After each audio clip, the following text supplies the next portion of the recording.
कहाँ तक हुआ था प्रीवियस क्लास? चलो ठीक है।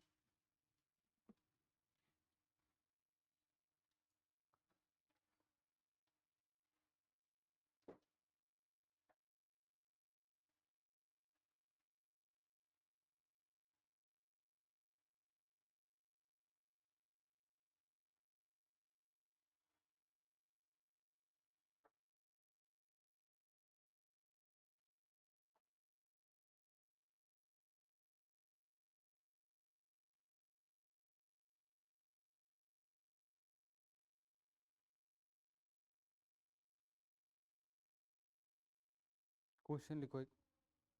रिलेशन हो गया था ना वो वाला, लिखो।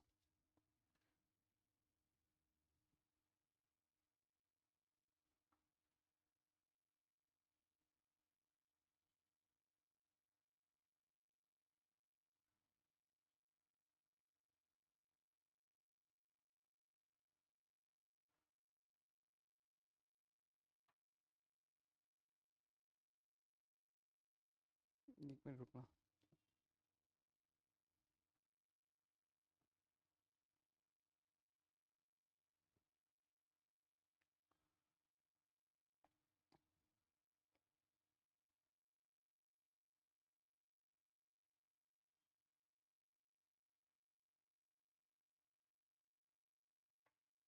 देखो, relative the relative permeability of a magnetic material, the relative permeability of a magnetic material is 1.9. The relative permeability of a magnetic material is 1.9. Calculate its susceptibility. Calculate its susceptibility. Calculate its susceptibility.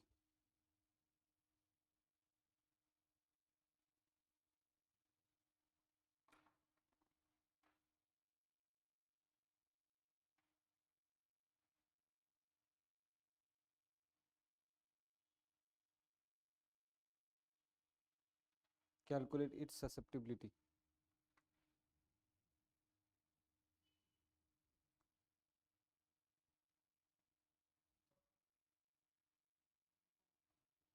Simple सा है, यहाँ पे देखो relation directly आप, ये बहुत important relation है, आएगा तो न्यूमेरिकल अगर इसमें से आएगा तो यही आएगा। रिलेटिव परमिबिलिटी क्या होता है? 1/1 + xm। ये susceptibility of magnetic material. Clear है ना? ये 1.9 गिवन है, ये 1 + xm कुछ नहीं, ससेप्टिबिलिटी क्या है? 0.9। क्लियर है ये पार्ट? बहुत सिंपल सा पार्ट है, कॉपी करो, कॉपी करो। और फॉर्मूला क्या क्या बताया था? इंटेंसिटी ऑफ मैग्नेटाइजिंग फील्ड बताओ। Intensity of magnetizing field mu naught B, यही था ना?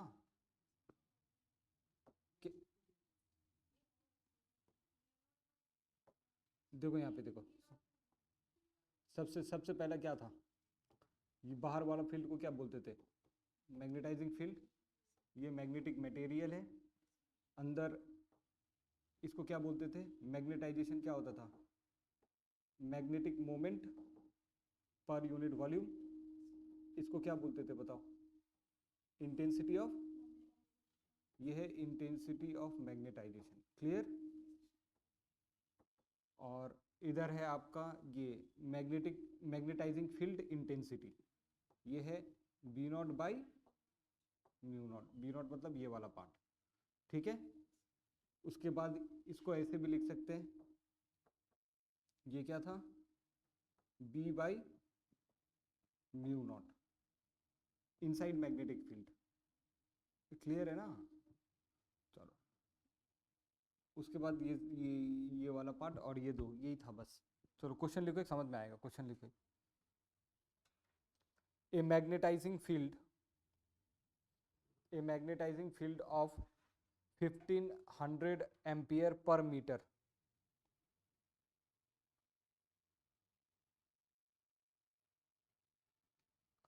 A magnetizing field of 1500 ampere per meter produces a magnetic flux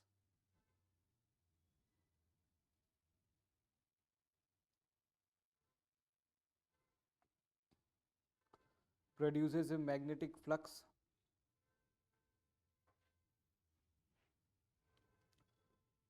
produces a magnetic flux of 2.4 into 10 to the power minus 5 Weber.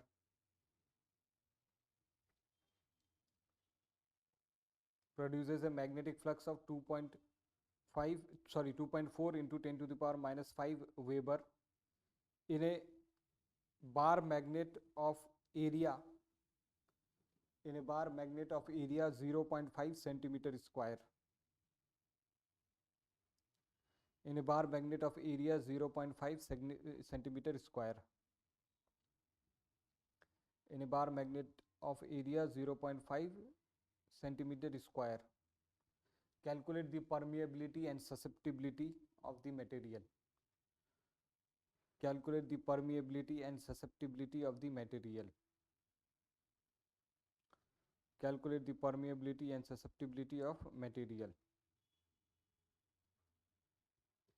देखो यहाँ पे ऐसा question NEET में नहीं आता है, लेकिन है बुक में दिया हुआ है। यहाँ पे देखो कैसे। सबसे पहले तो यूनिट से सबसे पहला लाइन क्या था बताओ? First line, a magnetizing field, magnetizing field of कितना 1500। ये मैग्नेटाइजिंग फील्ड, ये याद रखना, ये बाहर का मैग्नेटिक फील्ड नहीं है। ये मैग्नेटाइजिंग फील्ड एक्चुअल में इंटेंसिटी है। यूनिट से पता चलेगा। कभी कभी वर्डिंग ऐसा दिया रहता है, कभी पूरा नहीं लिखा रहेगा, कभी लिखा भी रहता है मैग्नेटाइजिंग फील्ड इंटेंसिटी इतना है, या सिंपली वो दे देगा मैग्नेटिक फील्ड। आपको यूनिट से पता करना पड़ेगा एक्चुअल में क्या है। यूनिट एम्पियर मीटर है, एच का यूनिट क्या था? एम्पियर पर मीटर, ठीक है। तो ये कुछ नहीं, ये एच दिया हुआ है। What is this? ये एच दिया हुआ है। क्लियर है ये पार्ट? एच कितना दिया हुआ है? 1500 एम्पियर पर मीटर। नेक्स्ट क्या लाइन है? अच्छा, मैग्नेटिक फ्लक्स कितना है? 2.4 into 10 to the power minus 5 weber, ठीक है। एरिया कितना दिया हुआ है? 0.5 सेंटीमीटर का स्क्वायर। ये दोनों से मैग्नेटिक फील्ड निकलेगा। मैग्नेटिक फ्लक्स क्या होता है? Magnetic flux is B dot A या बी ए कॉस थीटा। इस वाले केस में हालांकि नहीं दिया हुआ है, लेकिन ये पकड़ना पड़ेगा, ये फील्ड है। क्लियर? और एरिया इधर है, या तो 0 डिग्री लोगे या 180 डिग्री। Cos 0 1, cos 180 minus 1। तो मैग्नीट्यूड क्या आएगा? सिंपली बी ए आएगा। क्लियर है ना ये पार्ट? तो यहां से बी निकल जाएगा। बी क्या होगा बताओ? Flux by area. तो बी आया, फ्लक्स कितना है? कहाँ गया? 2.4 into 10 to the power minus 5 weber. Weber ऐसा यूनिट है। क्लियर?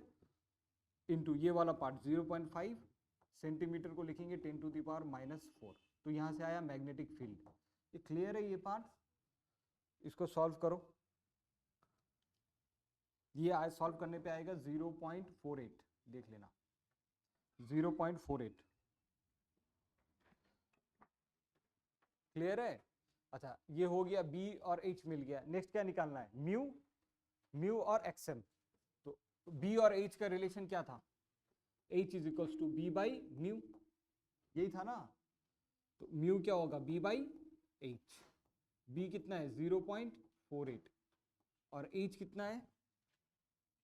1500।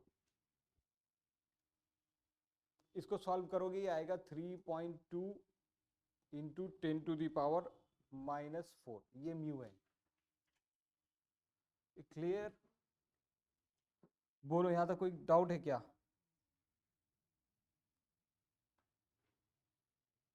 अब एक्सएम निकालेंगे। एक्सएम क्या था? Mu relative is 1 plus XM, यही था ना। ये रिलेटिव है, याद रखना। रिलेटिव मतलब mu by mu naught is equals to 1 plus XM. ये म्यू है। क्लियर? तो म्यू कितना है? 3.2 into 10 to the power minus 4। Mu naught 4 pi into 10⁻⁻7 equals to 1 plus XM. इसको सॉल्व करने के बाद एक्सएम अप्रोक्सीमेटली आएगा 244 समथिंग, सॉरी 253।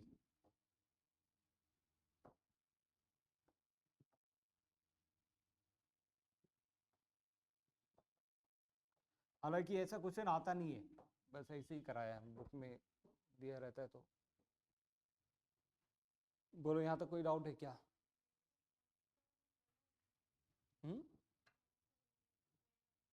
हाँ, मैग्नेटिक फ्लक्स का यूनिट वेबर।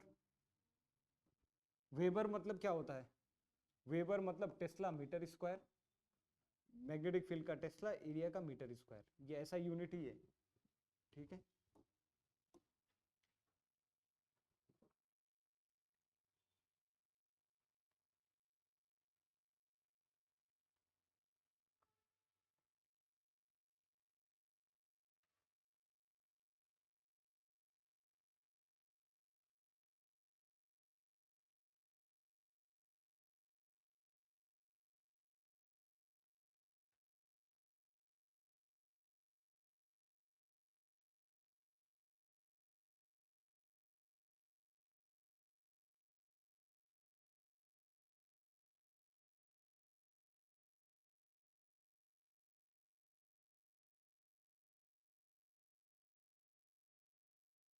यहाँ तक कोई डाउट है क्या?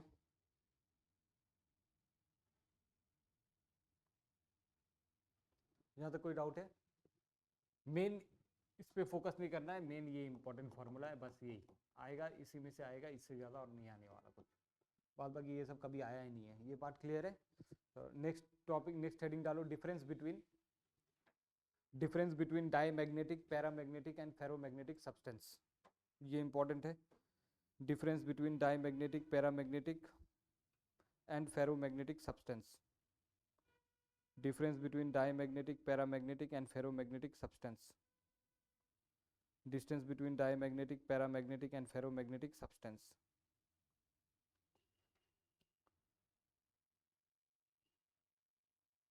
Difference between diamagnetic, paramagnetic and ferromagnetic substance. 3 column बनाना इस तरह से। ये है सबसे पहला डायमैग्नेटिक, उसके बाद पैरामैग्नेटिक और लास्ट फेरोमैग्नेटिक।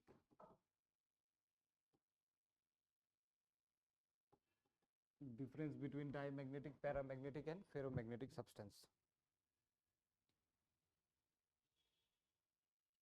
पहले पूरा डिफरेंसेस लिख दो, उसके बाद में मैं समझा रहा हूँ। पहले लिखो यहाँ पे पॉइंट नंबर 1 डायमैग्नेटिक का। डायमैग्नेटिक पॉइंट नंबर 1 लिखो, they are weakly repelled by magnets. Weakly, ठीक है, weakly repelled by magnets.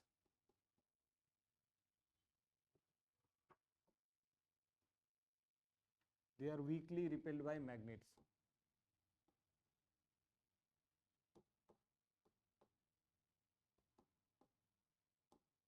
Next उसमें लिखो पैरामैग्नेटिक में,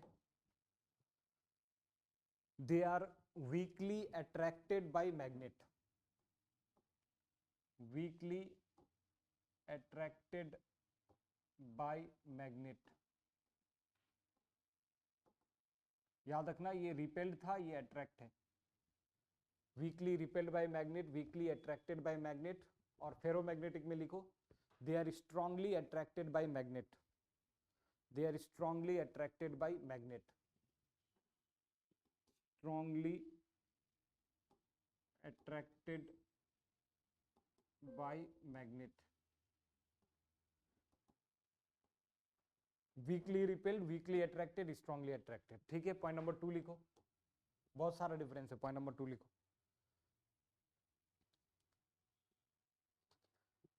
diamagnetic substances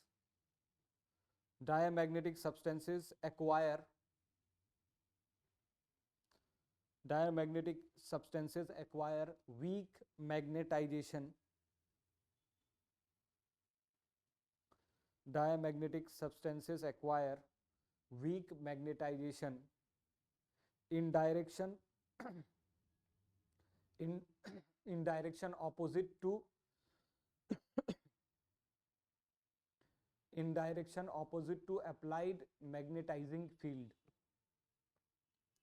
Diamagnetic substances acquire weak magnetization in direction opposite to applied magnetizing field. In direction opposite to applied magnetizing field. Paramagnetic का लिखो. Paramagnetic substances acquire weak magnetization. Paramagnetic substances acquire weak magnetization in direction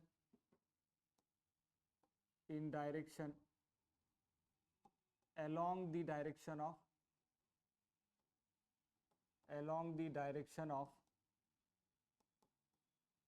applied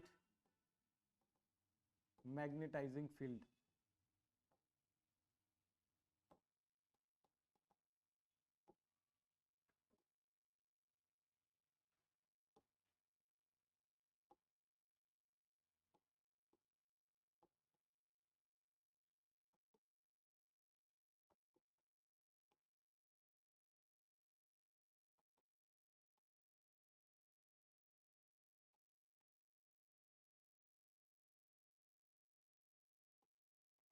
last paramagnetic का लिखो.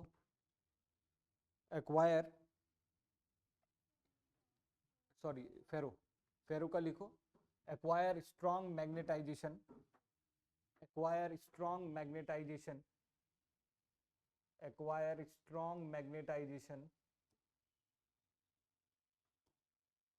in the direction of applied magnetizing field.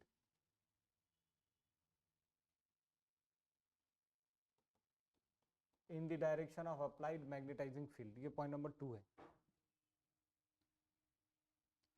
In the direction of applied magnetizing field. Next लिखो point number 3. Point number 3 लिखो. A freely suspended, point number 3 लिखो. A freely suspended diamagnetic material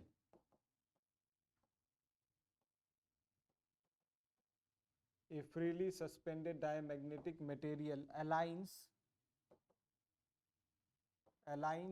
itself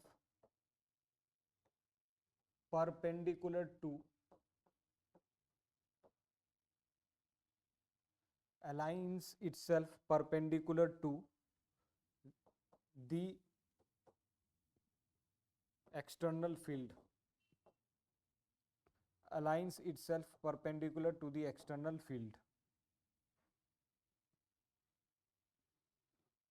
ठीक है. Next इसका लिखो. A paramagnetic substances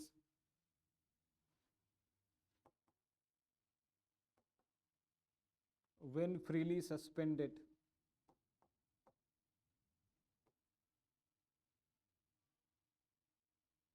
aligns itself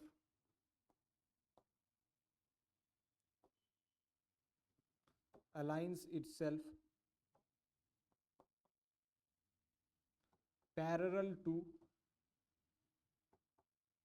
the applied magnetic field.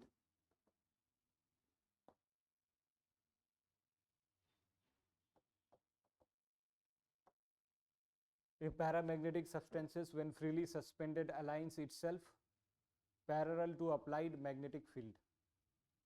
Exactly same वहाँ पे. Point number 3. A ferromagnetic substances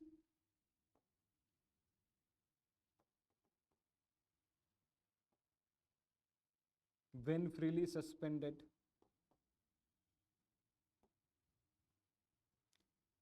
aligns itself parallel to applied external field,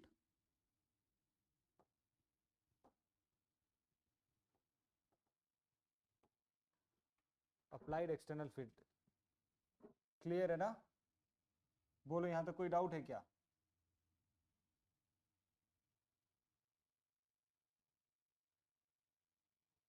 next इसके नीचे diagram बनाओ, ये डायग्राम इंपॉर्टेंट है, इसके नीचे डायग्राम बनाना। ये कुछ ऐसा होगा, ऐसे बनाओ। मान लो ये डायमैग्नेटिक सब्सटेंस है, क्लियर है ना? और मैग्नेटिक फील्ड इधर है, अप्लाइड मैग्नेटिक फील्ड कुछ ऐसा होगा, ये क्लियर? इसके परपेंडिकुलर 90 डिग्री पे, क्लियर? ये अप्लाइड मैग्नेटिक फील्ड है। नेक्स्ट इसके इसके ये वाला डायग्राम,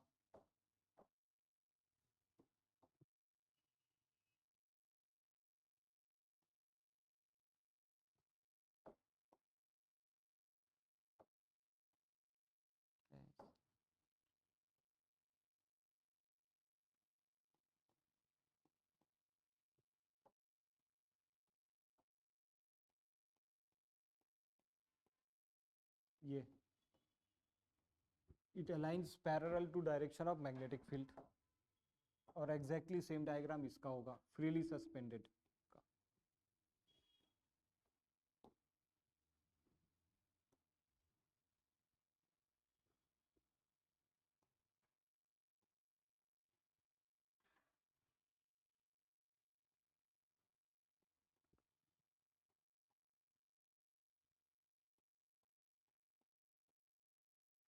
कुछ ऐसा सेम, ये भी पैरेलल, फ्रीली सस्पेंडेड मतलब अगर थ्रेड से सीलिंग में ये कर दे, क्लियर है ना? तो ये हमेशा मैग्नेटिक फील्ड का 90 डिग्री बन जाता है, वो दोनों पैरेलल रहेगा। ये पॉइंट नंबर 3 है।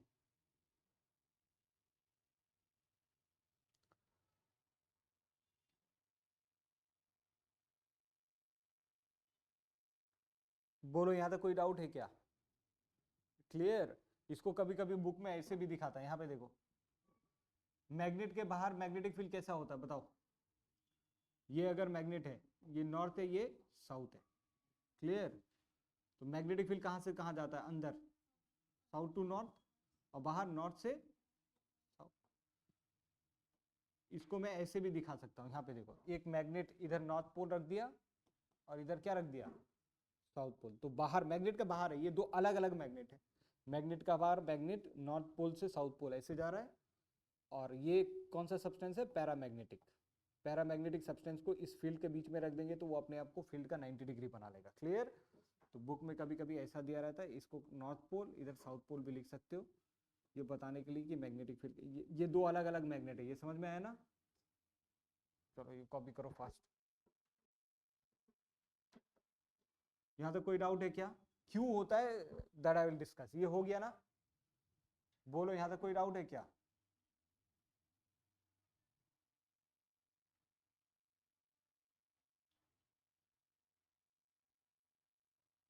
पॉइंट नंबर 4 लिखो, पॉइंट नंबर 4 लिखो।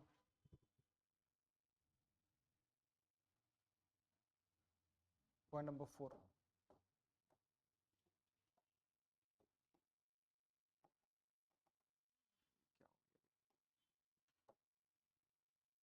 1 2 3, पॉइंट नंबर 4 लिखो। पॉइंट नंबर 4,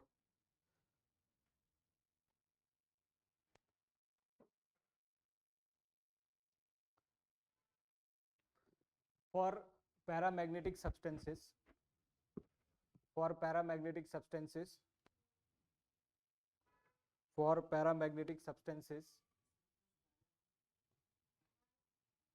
अच्छा पहले डाया था क्या? हाँ, तो for diamagnetic substances, for diamagnetic substances the magnetization will last, for diamagnetic substances the magnetization will last, for diamagnetic substances the magnetization will last as long as magnetizing field is applied.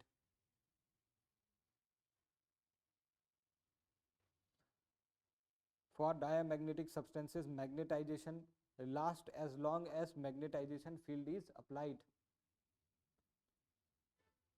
उसके बाद continue करो. As soon as magnetizing field is removed, as soon as magnetizing field is removed, as soon as magnetizing field is removed, the magnetization is lost. As soon as magnetizing field is removed, the magnetization is lost. As soon as magnetizing field is removed, the magnetization is lost. ठीक है. Next इसका लिखो.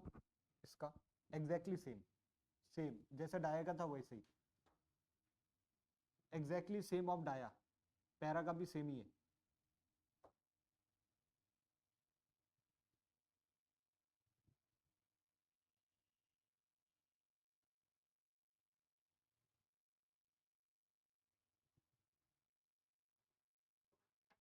Para का भी same ही है.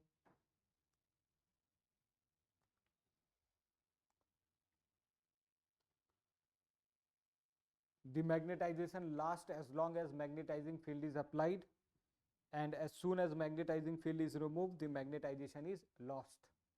And as soon as magnetizing field is removed, the magnetization is lost. ठीक है. Last फेरो का लिखो.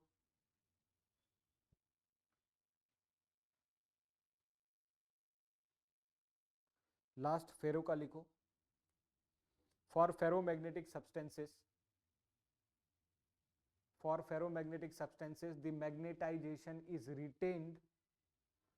For ferromagnetic substances, the magnetization is retained even after magnetizing field is removed. For ferromagnetic substances, the magnetization is retained even after magnetizing field is removed. For ferromagnetic substances, the magnetization is retained even after magnetizing field is removed. Clear? Bracket में लिखो cause of hysteresis. Bracket में लिखना cause of hysteresis. Cause of hysteresis. HYSTERRSIS. Clear? Clear है ना? ये होगा यहाँ पे हाइस्टेरेसिस. क्लियर? चलो नेक्स्ट लिखो. नेक्स्ट लिखो.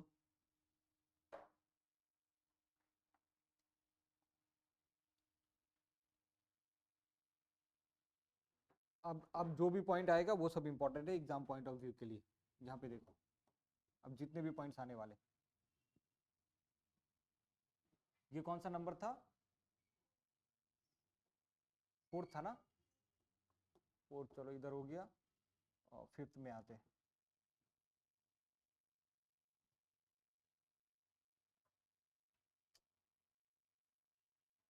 5th. चलो 5th आते हैं. 5th लिखो. 5th. Diamagnetic substances tends to move. Diamagnetic substances tends to move. Diamagnetic substances tends to move.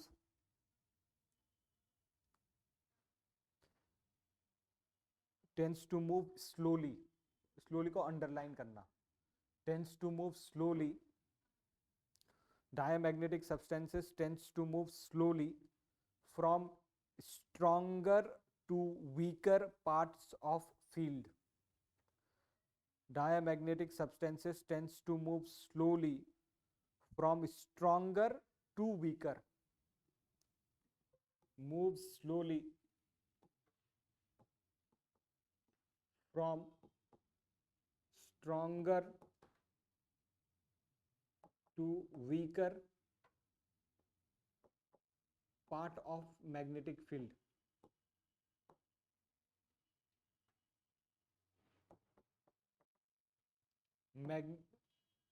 क्या लिखा? Move slowly from stronger to weaker part of magnetic field. Clear? उसका लिखो para का. Tends to move slowly, इसका भी slowly है, tends to move slowly, tends to move slowly from stronger to weaker part of field, just opposite है, part of magnetic field, tends to move slowly from stronger to weaker part of magnetic field, tends to move slowly from sorry weaker to stronger, ये stronger to weaker था ना, ये weaker to stronger है, from weaker to stronger part of magnetic field, weaker to stronger, ये हो गया, ये stronger to weaker, weaker to stronger, सब समझ में आ जाएगा। यहाँ पे देखो उसका लिखो पॉइंट नंबर 5 लास्ट, उसका tends to move quickly, tends to move quickly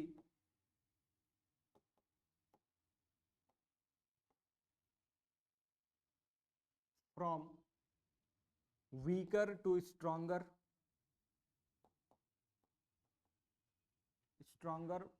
part of magnetic field,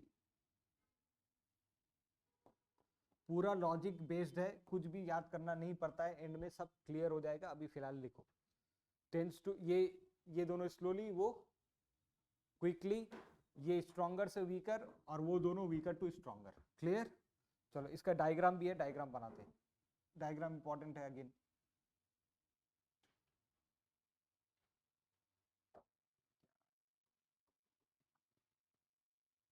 चलो डायग्राम देखो,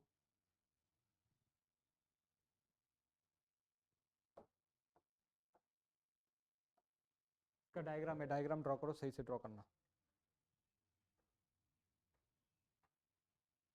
पहला डायमैग्नेटिक का ड्रॉ करो, इस तरह से कुछ डायग्राम, ये नॉर्थ पोल है और ये साउथ पोल है,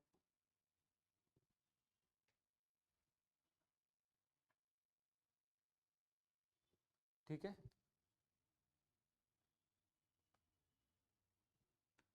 दो केस है यहाँ पे, ये वाला केस ए है, poles placed closer to each other, first case.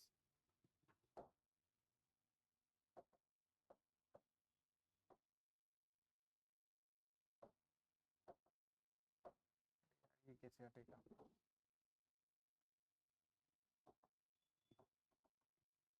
ये कैसे हटेगा?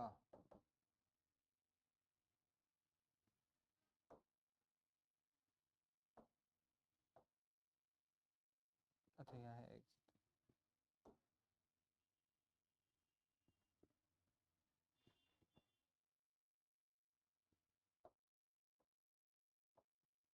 ये कहाँ से आ गया?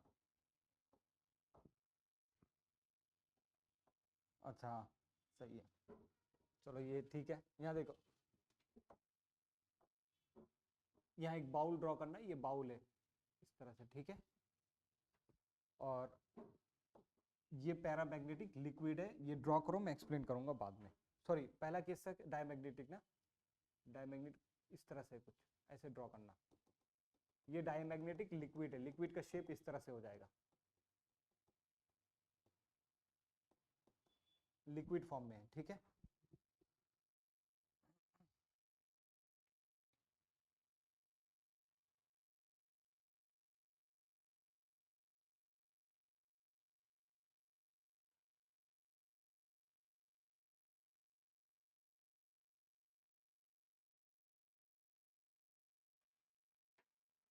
केस 2 यहाँ देखो, केस 2 सेकेंड केस कुछ इस तरह है। अगर मैं इसको थोड़ा और सेपरेट कर दूं, नॉर्थ पोल को इधर कर दूं, साउथ पोल को इधर कर दूं, थोड़ा सा सेपरेट कर दूं, क्लियर? सफिशिएंटली फार, ठीक है। और एक बाउल ले लूं इस तरह से,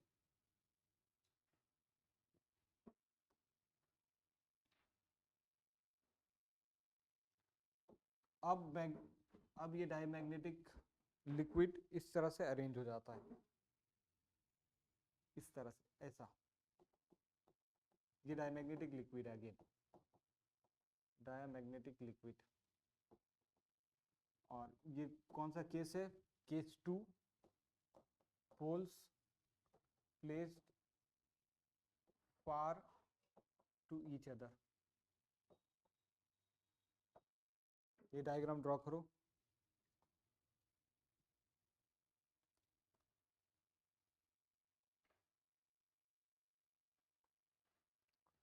ठीक है,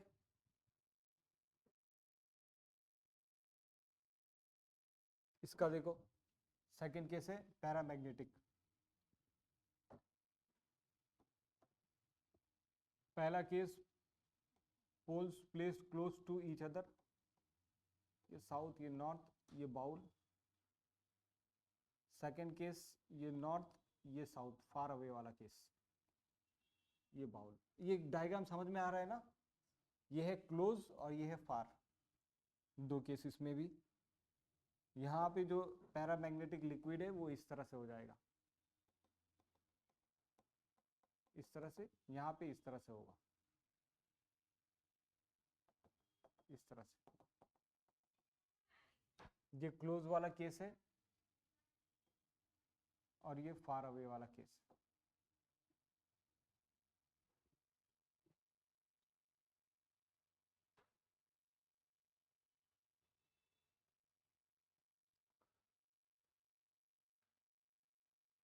ये क्लियर है? Exactly same diagram, exactly same diagram यहाँ पे, सेम डायग्राम यहाँ फॉलो होगा।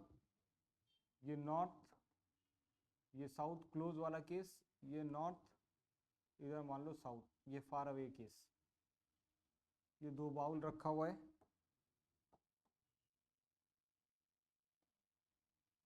ये ऐसा एक्यूमुलेट हो जाएगा, ये ऐसा होगा, कुछ सेम ही है, कुछ ऐसा।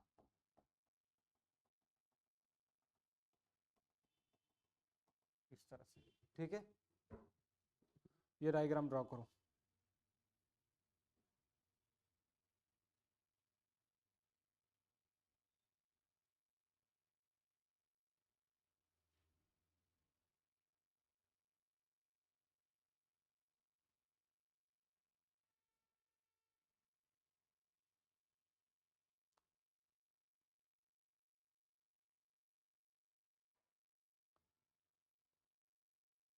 ये हो गया, ये पॉइंट नंबर 5 था, 5 का डायग्राम। पॉइंट नंबर 6 लिखो, डायग्राम एक्सप्लेन करूंगा बाद में। पॉइंट नंबर 6 लिखो, पॉइंट नंबर 6 लिखो।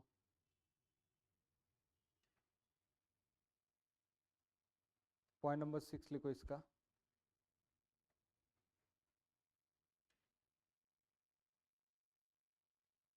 अब जितने सारे पॉइंट्स हैं सबका सब बहुत ज़्यादा इंपॉर्टेंट है, लिखो। डायमैग्नेटिक का पहला कॉलम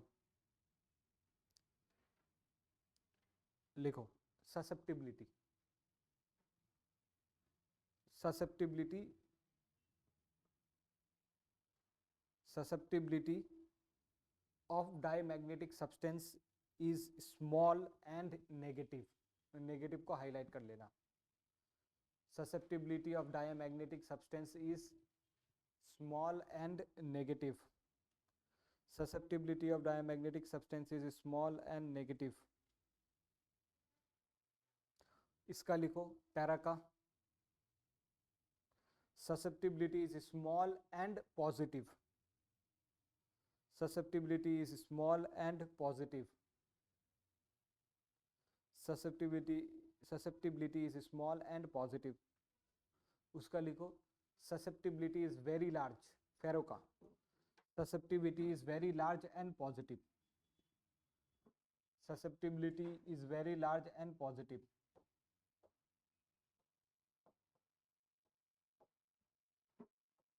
उसके बाद ये ऐड कर लेना, तीनों में ये ऐड कर लो। ये ससेप्टिबिलिटी है। रेंज क्या होता है डायमैग्नेटिक के लिए? -1 to 0, मतलब स्मॉल एंड नेगेटिव, ये स्मॉल एंड पॉजिटिव, और वो positive and very large, greater than 1000.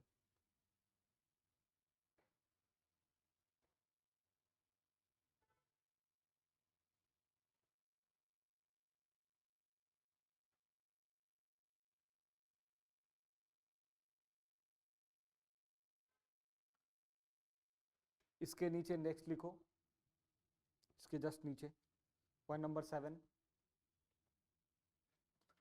Point number 7 ये बेसिक है. हेडिंग, एक सब हेडिंग डालो इसी में, effect of temperature. Effect of temperature on susceptibility. Effect of temperature on susceptibility. Effect of temperature on susceptibility. Effect of temperature on susceptibility. Effect of temperature on susceptibility लिखो.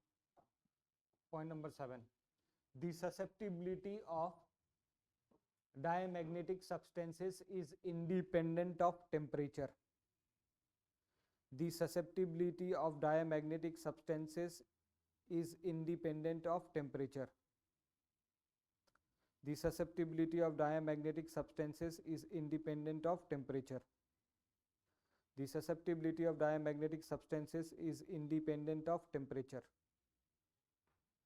The susceptibility of diamagnetic substances is independent of temperature.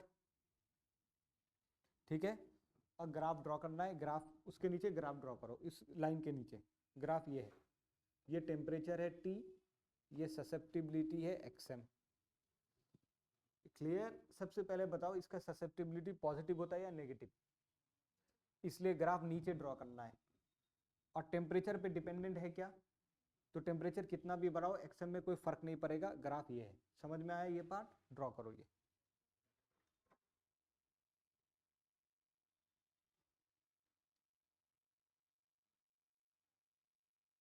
Clear. उसका लिखो point number 7. Point number 7 उसका para का. अभी para का बोल रहा हूं, ठीक है. The susceptibility of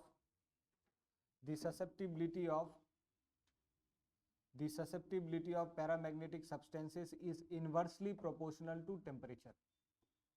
The susceptibility of paramagnetic substances is, यहाँ पे क्या था, independent of temperature. अरे is it clear or not? X is not a function of temperature. यहाँ पे क्या है, X is inversely proportional to temperature.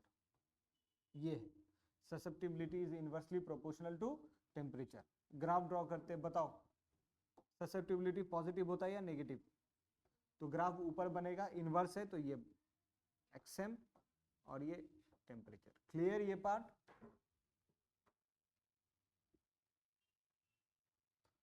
Clear.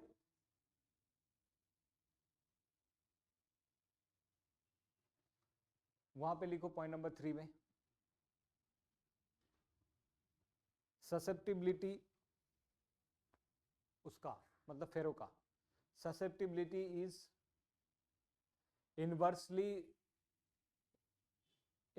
Proportional to temperature. Inversely proportional to temperature. Susceptibility is inversely proportional to temperature in accordance with Curie, ये लिखना CURIE, Curie WEISS law. In accordance with Curie-Weiss law. Formula है ये, XM is inversely proportional to 1 minus T minus TC, where TC क्या है, Curie temperature. सब बताऊंगा क्या होता है, अभी फिलहाल ये वाला पार्ट करो. Curie temperature, TC is Curie temperature. इसका ग्राफ भी ऐसे ही आता है, एग्जैक्टली सेम होगा. यहाँ पे T माइनस TC लिख देते हैं, यहाँ पे XM लिख देते हैं, और ग्राफ इनवर्सली प्रोपोर्शनल ऐसा. उसका मैं दोबारा रिपीट कर रहा हूं, वो क्या था. The susceptibility of a ferromagnetic substance is inversely proportional to temperature in accordance with Curie Weiss law. Curie Weiss law क्या है? यही है Curie Weiss law. This is what Curie, लिख लो ये साइड में, Weiss law. This is Curie Weiss law. वहां पे टी टेम्परेचर है, टीसी क्या है? Curie temperature. क्या होता है बाद में बताऊंगा, अभी लिखो। क्लियर? नेक्स्ट पॉइंट नंबर 8 लिखो। पॉइंट नंबर 8 लिखो, परमिएबिलिटी। पॉइंट नंबर 8 लिखो, परमिएबिलिटी। पॉइंट नंबर 8 लिखो, permeability. Permeability, point number 8 is permeability. लिखो द परमिएबिलिटी ऑफ पहला कॉलम डायमैग्नेटिक का, the permeability of diamagnetic substances, the permeability of diamagnetic substances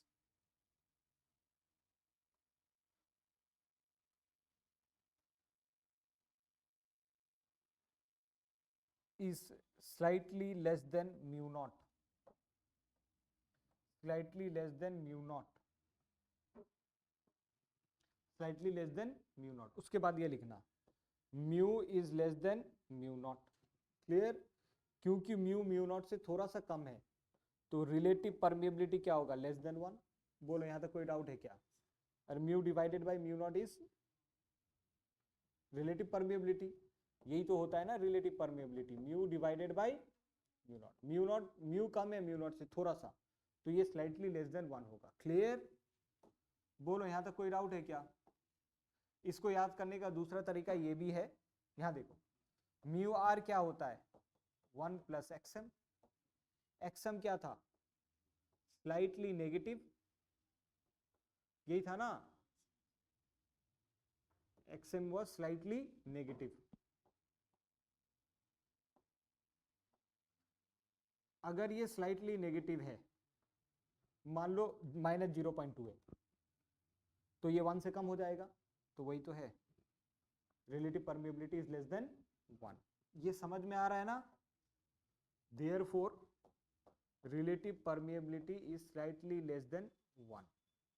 negative नहीं होगा, positive भी होगा। अरे क्लियर? क्लियर?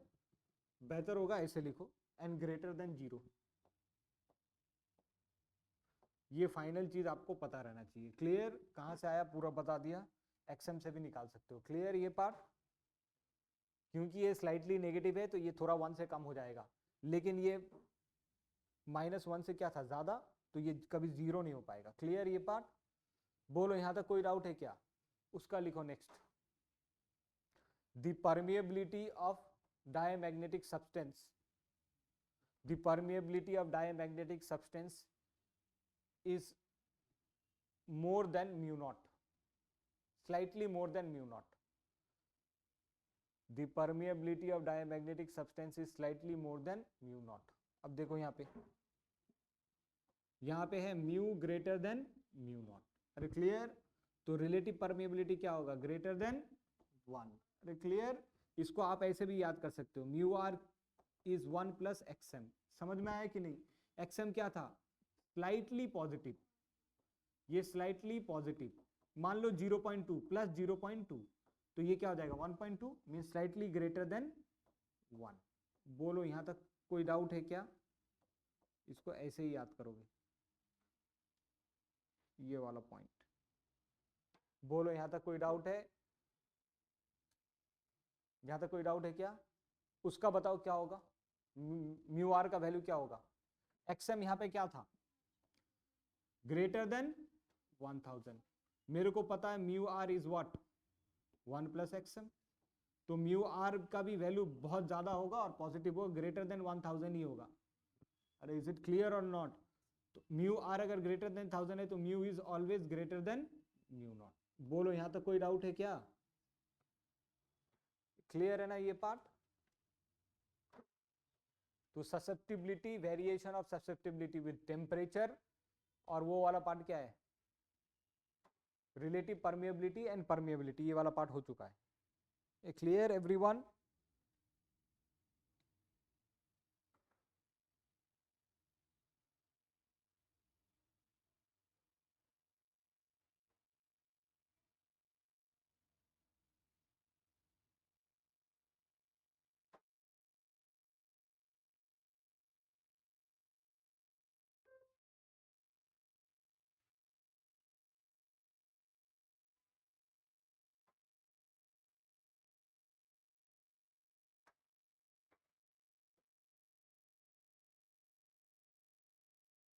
नेक्स्ट लिखो, नेक्स्ट लिखो।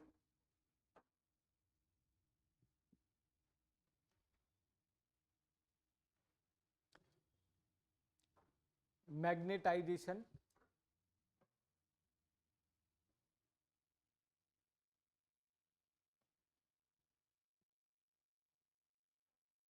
नहीं नहीं नहीं, इसका लास्ट पॉइंट है, point number 8। Magnetization versus, magnetization versus intensity of magnetizing field curve. Magnetization versus intensity of magnetic field curve. Magnetization versus intensity of magnetic field curve, bracket में short form में लिख दो m वर्सेस h कर्व, ये लिखना है bracket में m versus h curve तीनों का। देखो पॉइंट नंबर 8,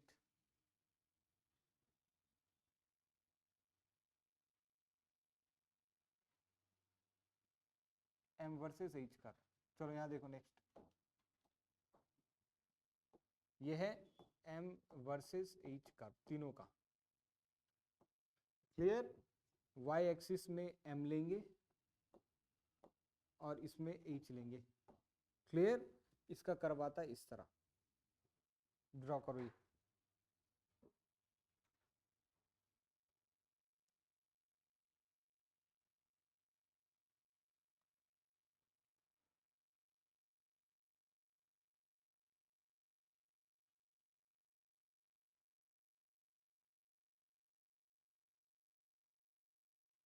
बोलो यहाँ तक कोई डाउट है क्या?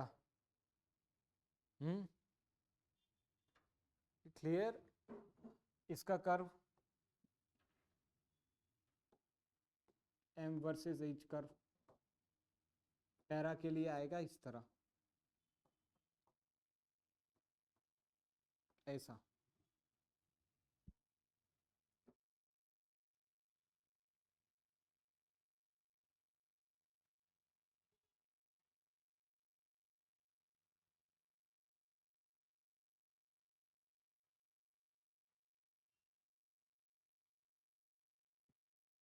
क्लियर है, और फेरो का होगा ऐसा,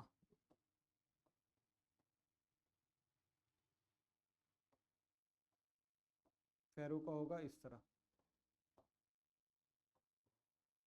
ये ड्रॉ करना, ऐसे गया, ऐसे ऐसे, फर्स्ट एरो सेकंड एरो इस तरह से, इस ये है हाइस्टेरेसिस। यहाँ पे नो हाइस्टेरेसिस, नो हाइस्टेरेसिस, यहाँ पे भी नो हाइस्टेरेसिस।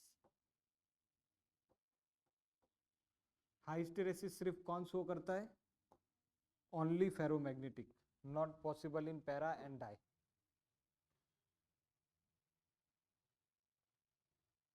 क्लियर, अब 2 एडिशनल पॉइंट है, टोटल 10 डिफरेंस है, 8 हो गया, 9 10 दो चीज लिखना है बस। 9 में लिखो, यहां पे लिखना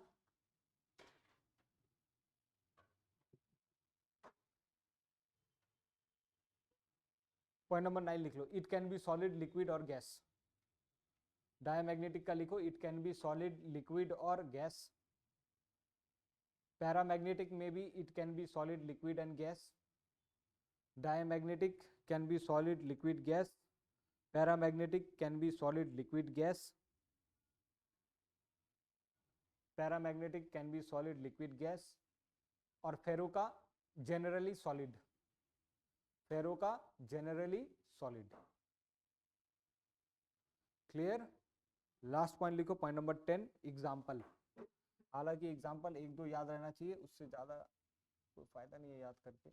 2 3 एग्जाम्पल याद रहे तो ठीक है, मैं इंपॉर्टेंट ही लिखा दे रहा हूँ, केमिस्ट्री में भी पढ़ोगे। इसका डायमैग्नेटिक का एग्जाम्पल लिखो, example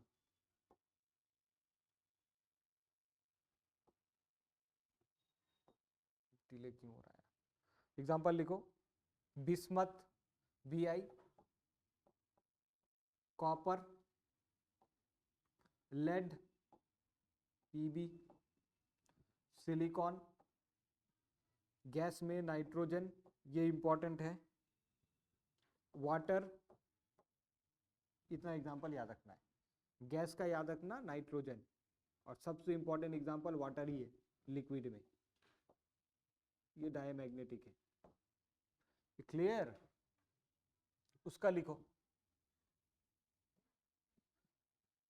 sodium, aluminium, calcium, gas में oxygen, again very important, gas वाला प्लीज याद कर लेना, डायमैग्नेटिक पैरामैग्नेटिक का, ऑक्सीजन। ठीक है, यहाँ पे एक सॉल्ट भी है CuCl2, ये याद कर लो। यहाँ पे ये तो इसमें तो कुछ याद करने को है ही नहीं, ये तो कॉमन है, आयरन, निकल, कोबाल्ट।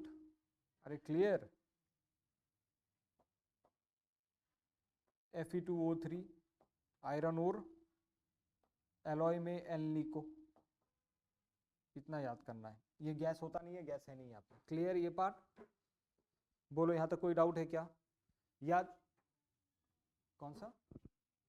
एल निको, एलॉय, एल्यूमिनियम, निकल, कोबाल्ट। क्लियर? यहाँ देखो प्लीज याद रखना, यहाँ पे कंफ्यूजन होता है, ये कोबाल्ट है और ये कॉपर है, कॉपर डाया है, कोबाल्ट फेरो, बस इतना ही है। ये हो गया डिफरेंसेस कंप्लीट। बोलो यहाँ तक कोई डाउट है क्या? जितना पॉइंट में भी लिखा है उसको एक्सप्लेन कर दे रहा हूँ मैं। क्लियर? अब होता क्या है, पूरा मैकेनिज्म क्या है, देखो याद करने का जरूरत नहीं है, पूरा लॉजिकल है, सब समझ में आएगा। यहाँ देखो आते एकदम स्टार्टिंग से,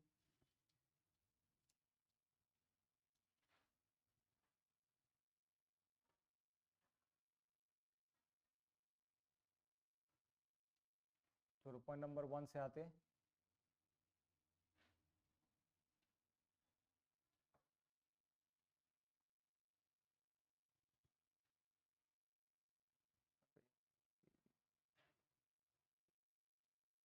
यहाँ देखो पहला पॉइंट क्या लिखा था, वीकली रिपेल्ड बाय मैग्नेट। अच्छा मैकेनिज्म क्या है यहाँ पे देखो, होता क्या है, पहले डाई का बता रहा हूँ, फिर पैरा का बता रहा हूँ, फिर फेरो का।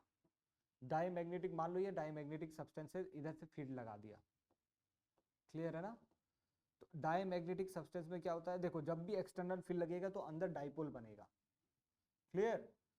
जनरली डाइपोल, अब ये डायमैग्नेटिक का बता रहा हूँ, डायमैग्नेटिक सब्सटेंस में क्या होगा, डाइपोल इसके अगेंस्ट बनना स्टार्ट हो जाएगा, ऐसा ऐसा डाइपोल बनेगा, छोटा छोटा इस तरह से।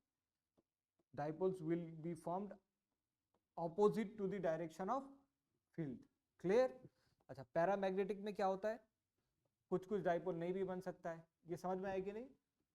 जितना भी डाइपोल बनेगा कुछ ज्यादातर कहाँ इंक्लाइंड रहेगा, ऑपोजिट, कुछ ऐसे रैंडम में भी रह सकता है। पैरा में क्या होता है, पैरा में ज्यादातर along the direction of field inclined रहेगा, फील्ड इधर था ना, कुछ कुछ हो सकता है ऐसा हो। Is it clear? लेकिन मेजोरिटी क्या रहेगा, majority will be inclined to the direction of the applied field. Ferro में क्या रहेगा, almost all dipoles they will be inclined perfectly along the dipole direction of field, इस तरह से। क्लियर ये पार्ट? बोलो यहाँ तक कोई डाउट है क्या? ये मैकेनिज्म है, ये मैटेरियल। अच्छा ये होता क्यों है, because of electron spin and बहुत सारा उसमें फैक्टर है, उतना डिटेल में जाना नहीं है। अंदर इलेक्ट्रॉन स्पिन होता है, ऑर्बिटल मोशन है, बहुत सारा चीज है, वो सबका कॉम्बिनेशन कंबाइंड इफेक्ट ये है। क्लियर है ना? अब इसी से हर एक पॉइंट रिलेटेड, ये अगर याद है डायग्राम तो हर पॉइंट याद हो जाएगा। देखो यहाँ पे सबसे पहले ये फील्ड इधर था, ये इसको क्या कर रहा है, अपोज कर रहा है ना, तो ये मैग्नेटिक फील्ड को क्या करेगा, अपोज। मैग्नेटिक फील्ड को क्या करेगा, अपोज। तो पहला पॉइंट वही है, वीकली रिपेल्ड बाय मैग्नेट। ये मैग्नेटिक फील्ड कहीं मैग्नेट से ही आ रहा था ना, तो ये मैग्नेट और इसका अंदर जो मैग्नेटिक फील्ड डेवलप हुआ, दोनों एक दूसरे को क्रॉस कर रहा है ना, अगेंस्ट है, तो क्या स्टार्ट होगा, रिपल्सन। लेकिन वीक होगा क्योंकि यहाँ पे सब डाइपोल अगेंस्ट नहीं है, कुछ कुछ है। क्लियर ये पार्ट? तो ये क्या होगा, वीक रिपल्सन। अच्छा यहाँ पे खुद बताओ, इसके अंदर जो डाइपोल बना और फील्ड दोनों का डायरेक्शन सेम है, तो ये अट्रैक्शन होगा। अगेन स्ट्रॉन्ग अट्रैक्शन नहीं होगा, क्या होगा, वीक अट्रैक्शन, क्योंकि सब डाइपोल अलाइन नहीं है। यहाँ पे सब डाइपोल अलाइन है, तो इन दोनों के बीच में क्या होगा, तो वही लिखा था पॉइंट नंबर 1। ये क्या है, वीकली रिपेल्ड, ये वीकली अट्रैक्टेड, और ये स्ट्रांगली अट्रैक्टेड। बोलो यहाँ तक कोई डाउट है क्या? पॉइंट नंबर 1 हो गया। पॉइंट नंबर 2 में आते हैं। Acquire weak magnetization opposite to the direction of applied magnetic field. अब यहां देखो ध्यान से, खुद बोलो इसके अंदर मैग्नेटिक फील्ड कैसा होगा डेवलप। अगर मैग्नेटिक डायपोल इधर है तो कैसा डेवलप होगा मैग्नेटिक फील्ड, इसके अंदर मैग्नेटिक फील्ड ऐसा आएगा ना, स्ट्रांग बनेगा या वीक? वीक, क्योंकि सब तो नहीं हुआ है, तो अंदर का जो मैग्नेटाइजेशन होगा वो वीक होगा, और उस मैग्नेटाइजेशन का डायरेक्शन क्या होगा, opposite to the applied field. तो वही लिखा है, acquire weak magnetization opposite to the direction of applied field. Clear? इसका बताओ, स्ट्रांग या वीक मैग्नेटाइजेशन? स्ट्रांग तो ये होगा ना, इसमें तो सब अलाइन नहीं है, देखो ना ये सिर्फ इतना पार्ट अलाइन है। तो वीक मैग्नेटाइजेशन कौन सा डायरेक्शन में, अलोंग, इसमें स्ट्रांग मैग्नेटाइजेशन अलोंग, वही लिखा हुआ है, acquire strong magnetization in the direction of applied field, weak magnetization along the direction of applied field. यहां तो कोई डाउट है क्या? बस ये 3 डायग्राम याद है, सब समझ में आ जाएगा। क्लियर? पॉइंट नंबर 3 में आते हैं। A freely suspended diamagnetic material aligns perpendicular to the external field। अब बताओ ये इसको क्या कर रहा है, रिपेल कर रहा है ना। अब अगर मैं ये मान लो ये मैग्नेट ऐसा है, ठीक है, ये इधर और ये इधर, मान लो ये इसको रिपेल कर रहा है, ये इसको रिपेल कर रहा है, रिपेल कर रहा है तो ये ऐसा होगा ना, तो कुछ टाइम के बाद ये क्या बन जाएगा, 90 डिग्री पे बन जाएगा। फिर ये इधर नहीं आ सकता क्योंकि इधर से भी मैग्नेटिक फील्ड है। समझ में आ रहा है या नहीं? बोलो यहां तक कोई डाउट है क्या? तो ये अल्टीमेटली इसका पोजीशन क्या बन जाएगा, 90 degree to applied magnetic field. Clear? लेकिन ये दोनों केस में ये दोनों अट्रैक्ट कर रहा था, तो इसलिए क्या बन जाता है, पैरेलल। बोलो यहां तक कोई डाउट है क्या? पॉइंट नंबर 3 क्लियर है? पॉइंट नंबर 4 क्या था बताओ?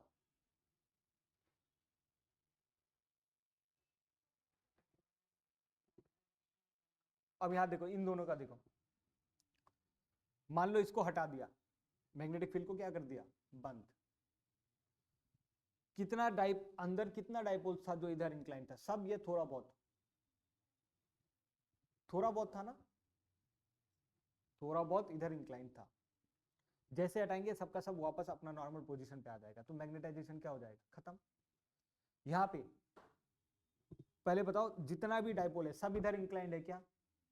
उसमें से कुछ थोड़ा बहुत मेजोरिटी इधर है, हटाएंगे वापस से ये इधर आ जाएगा, तो मैग्नेटाइजेशन खत्म। जैसे ही मैग्नेटिक फील्ड को हटाओगे, ये अपना मैग्नेटाइजेशन ये दोनों ही क्या कर देता है, लूज, क्योंकि यहाँ पे सबका सब डाइपोल मोमेंट ओरिएंटेड था ही नहीं। क्लियर? लेकिन यहाँ पे क्या होगा बताओ, सबका सब डाइपोल वहां पे ओरिएंटेड है, अगर ये हटा देंगे तब भी इसको वापस आने में क्या लगता है, टाइम, तो ये मैग्नेटाइजेशन रिटेन करता है। ये पार्ट क्लियर है एवरीवन? तो ये है पॉइंट नंबर कहाँ गया, 4। क्लियर? बोलो यहां तक कोई डाउट है क्या, 1 to 4? अब आते पॉइंट नंबर 5 में। पॉइंट नंबर 5 क्या है, यहां देखो, point number 5, move slowly from stronger to weaker part of field. ये बताओ, ये पहले अट्रैक्ट कर रहा है या रिपेल कर रहा है? रिपेल ना, तो क्योंकि वो रिपेल कर रहा है तो मैग्नेटिक फील्ड जहां पे स्ट्रांग है वहां से निकल के कहां जाएगा, जहां वीक हो। अरे ये पार्ट क्लियर है? अरे रिपेल कर रहा है ना मैग्नेटिक फील्ड को, तो किधर भागेगा, जिधर स्ट्रेंथ कम हो मैग्नेटिक फील्ड का।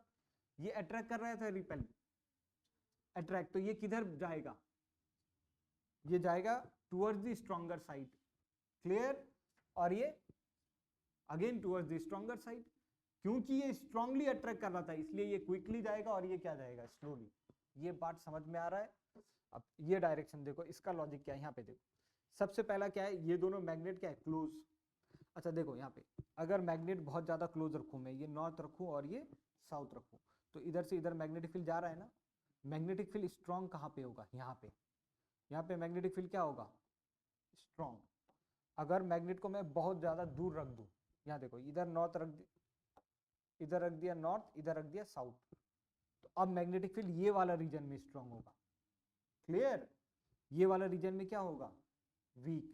तो ये बताओ यहाँ पे, ये पहला कौन सा केस है, क्लोज, मैग्नेटिक फील्ड स्ट्रांग कहाँ है, इधर स्ट्रांग मैग्नेटिक फील्ड है, यहाँ पे स्ट्रांग, दोनों पास रखा हुआ है ना, तो दोनों का मैग्नेटिक फील्ड डायरेक्टली इंटरैक्ट कर रहा है। यहाँ पे क्या है, तो ये स्ट्रांग से दूर भागेगा ना, तो देखो यहाँ पे कम लिक्विड है और यहाँ पे क्या है, ज्यादा। क्लियर? बस डायग्राम में एक लाइन यहाँ पे ऐड कर देना, इस रीजन में स्ट्रॉन्ग मैग्नेटिक फील्ड है, इस रीजन में वीक। क्लियर? Magnetic field. बोलो यहां तक कोई डाउट है क्या? इस रीजन में मैग्नेटिक फील्ड क्या है? इस रीजन में मैग्नेटिक फील्ड क्या है? क्यों? क्योंकि ये दोनों क्लोज रखा हुआ है। अब जब इन दोनों को फार कर देंगे, आप खुद लॉजिकली बताओ, एक मैग्नेट यहां पे है, एक मैग्नेट वहां पे है, तो बीच में क्या स्ट्रॉन्ग मैग्नेटिक फील्ड होगा? स्ट्रॉन्ग मैग्नेटिक फील्ड तो मैग्नेट के पास होगा। बोलो यहां पे ये रीजन में क्या है? Strong magnetic field. क्लियर ये पार्ट? यहां पे क्या है?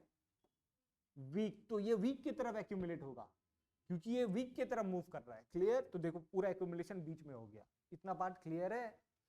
बोलो यहां तक कोई डाउट है क्या? अच्छा नेक्स्ट यहां पे देखो, ये वाला पार्ट देखो, ये वाला पार्ट देखो, ये वाला पार्ट, ये कौन सा केस है? क्लोज। स्ट्रॉन्ग मैग्नेटिक फील्ड कहां है? मिडिल पे, और इसका प्रॉपर्टी किधर जाना है? स्ट्रॉन्ग की तरफ, तो मिडिल में एक्यूमुलेट हो गया। क्लियर? दूर रखा है, दूर। क्लियर? तो बताओ स्ट्रॉन्ग मैग्नेटिक फील्ड इधर आएगा ना, इधर आएगा स्ट्रॉन्ग मैग्नेटिक फील्ड, ये जाता कहां है? स्ट्रॉन्ग की तरफ, तो इधर एक्यूमुलेट हो गया। क्लियर? एग्जैक्टली सेम चीज इसका। बोलो यहां पे कोई डाउट है क्या? ये कौन सा केस है? क्लोज। क्लोज में इधर क्या होगा? स्ट्रॉन्ग मैग्नेटिक फील्ड, और फार में इस रीजन में आएगा वीक मैग्नेटिक फील्ड। बोलो यहां तक कोई डाउट है क्या? प्लीज बताओ, कोई डाउट है क्या? हो गया? क्लियर? कौन सा पॉइंट है ये? कहां तक पहुंचे? Point number 5। चलो पॉइंट नंबर 6 में आते। पॉइंट नंबर 6 कहां गया है? पॉइंट नंबर 6 ये वाला। 5 कहां चले गया? 6 ये ना। अच्छा point number 6, see point number 6। Point number 6 देखो यहाँ पे, ये है पॉइंट नंबर 6, ससेप्टिबिलिटी के बारे में। क्लियर? अच्छा यहाँ पे देखो, ससेप्टिबिलिटी का डेफिनेशन क्या था? Ability of a substance to get magnetized. इसका पहले बताओ, इसका एबिलिटी कम है या ज्यादा है मैग्नेटाइज होने का? कम। क्योंकि एबिलिटी कम है तो वैल्यू जो होगा वो कम होगा। वैल्यू वाइज देखो, ये अगर मैं साइन नहीं लूं, वैल्यू वाइज 0 से 1 के बीच में, मैग्नीट्यूड वाइज इसका भी एबिलिटी मैग्नेटाइज होने का क्या है? कम। ये भी 0 से 1, इसके पास बहुत ज्यादा एबिलिटी है मैग्नेटाइज होने का, तो एक्सएम का वैल्यू क्या है? बहुत ज्यादा। अब साइन में आते हैं, ये मैग्नेटाइज उल्टा डायरेक्शन में होता है इसलिए माइनस है, ये दोनों पॉजिटिव डायरेक्शन में होता है, सेम डायरेक्शन, इसलिए वैल्यू प्लस है। इतना पार्ट क्लियर है? बोलो यहां तक कोई डाउट है क्या? अच्छा नेक्स्ट, ये प्रॉपर्टी है, ये अब ये जो टेम्परेचर वाला वेरिएशन है, ये इसका खुद का प्रॉपर्टी है। क्लियर? ये जो ससेप्टिबिलिटी है टेम्परेचर के इंडिपेंडेंट होता है, ये आपको याद करना पड़ेगा, और सबसे इंपॉर्टेंट पॉइंट यही है, यही एग्जाम में आया है और कुछ नहीं आया है, यही एग्जाम में पूछा गया बहुत बार। बोलो यहां तक कोई डाउट है क्या? यहां तक कोई डाउट है क्या? क्लियर? नेक्स्ट देखो यहाँ पे, क्लियर है ना? नेक्स्ट ये वाला पार्ट देखो, ये इनवर्सली प्रोपोर्शनल टू टेम्परेचर है और ये इस तरह से रिलेशन है, इसमें बाद में आते हैं। इतना पार्ट क्लियर है?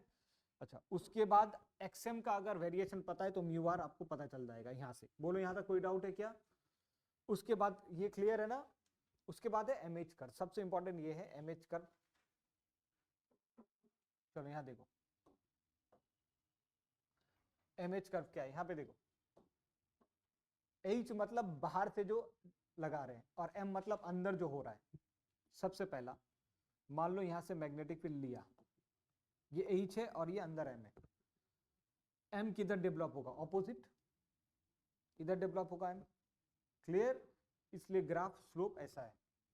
अच्छा आप खुद बताओ, अगर एच इंक्रीज करेंगे, बहुत ज्यादा इंक्रीज करेंगे, इसका पावर बहुत ज्यादा बढ़ा दिया फील्ड का, तो ज्यादा से ज्यादा डाइपोल इधर शिफ्ट होगा, तो इधर मैग्नेटाइजेशन क्या होगा? बढ़ेगा। क्लियर? तो वही है यहाँ पे देखो, जैसे जैसे एच इंक्रीज कर रहे हैं, एम का वैल्यू भी क्या हो रहा है? इंक्रीज। जैसे यहाँ देखो एच यहाँ इंक्रीज कर रहे हैं ना, एच इस डायरेक्शन में इंक्रीज कर रहे हैं, ऑपोजिट डायरेक्शन में एम इंक्रीज हो रहा है। देखो ग्राफ इस तरह से जा रहा है, ये वाला पार्ट। उसी तरह से अगर मैं इधर से लगाऊं H तो M इधर आएगा, तो उस पार्ट के लिए ये ग्राफ है नेगेटिव स्लोप। क्लियर है ये पार्ट? उसका देखो वो वाला ग्राफ, वो वाला ग्राफ देखो, ये H है, यहाँ पे डाइपोल ऐसा था, जैसे जैसे बढ़ाएंगे ये डाइपोल और इधर आता रहेगा क्योंकि उस पर फोर्स लगना स्टार्ट होगा। समझ में आया? तो इधर का मैग्नेटाइजेशन क्या होने लगेगा, बढ़ने लगेगा, दोनों का डायरेक्शन सेम है तो पॉजिटिव स्लोप। तो ये ऐसा है। इतना पार्ट क्लियर है? बोलो यहाँ तक क्लियर है? वो हाइस्टेरेसिस वो सेपरेटली टॉपिक है, हाइस्टेरेसिस उसमें बताऊंगा। क्लियर? बोलो यहाँ तक क्लियर है? और ये तो याद करने का है। बोलो ये पॉइंट क्लियर है क्या? सब एक डायग्राम से याद हो जाएगा, लास्ट में वो डायग्राम ड्रॉ कर लो जो बता रहा हूँ, जो डायग्राम का बेसिस है। डायग्राम पैरामैग्नेटिक का याद करने, रिमेंबर कोई भी टॉपिक देखो, एग्जाम लिखने का नहीं है, एग्जाम टिक का है, मतलब ऑप्शन सिलेक्ट करना है। वो ऑप्शन आप बस यहां से बना सकते हो। ये अप्लाइड मैग्नेटिक फील्ड है, ये पैरामैग्नेटिक सब्सटेंस है। इसको याद करने का तरीका है ये, मेजॉरिटी डाइपोल ऐसा दिखाना, अरे क्लियर, एक दो डाइपोल इधर दिखा देना, बट मेजॉरिटी इधर है।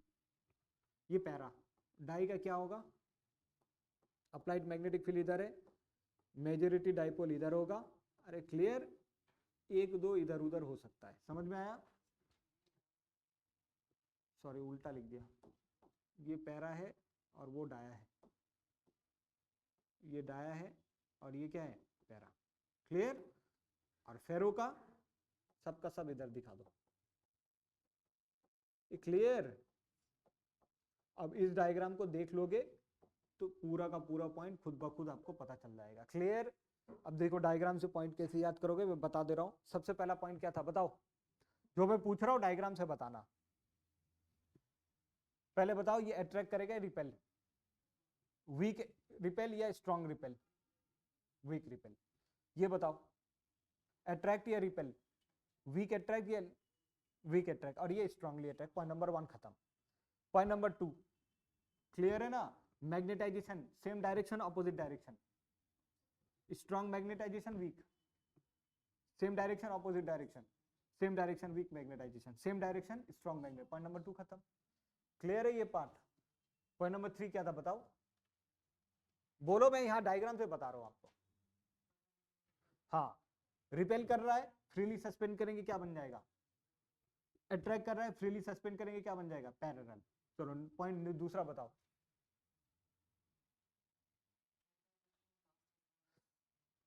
पूरा मैग्नेटाइजेशन हुआ है क्या? जैसे ही मैग्नेटिक फील्ड हटाएंगे मैग्नेटाइजेशन खत्म। यहाँ पे पूरा मैग्नेटाइजेशन हुआ है, हटाने पे भी मैग्नेटाइजेशन रिटेन होगा क्योंकि इसको ऐसे आने में टाइम लगेगा। क्लियर ये पार्ट? चलो नेक्स्ट पॉइंट बताओ, ये अट्रैक्ट कर रहा है, ये अट्रैक्ट कर रहा है ना, वीकली अट्रैक्ट कर रहा है, स्लोली मूव होगा। सॉरी, वीकली रिपेल कर रहा है, स्लोली मूव होगा। ये भी वीकली अट्रैक्ट कर रहा है, स्लोली मूव होगा। ये स्ट्रांग है तो फास्ट मूवमेंट होगा। अच्छा, क्योंकि ये रिपेल कर रहा है तो किधर की तरफ जाएगा, ये वीक की तरफ, रिपेल कर रहा है ना वीक की तरफ, और ये स्ट्रॉन्ग मैग्नेटिक फील्ड की तरफ भागेगा। क्लियर ये पार्ट? नेक्स्ट पॉइंट बताओ, ससेप्टिबिलिटी। क्लियर?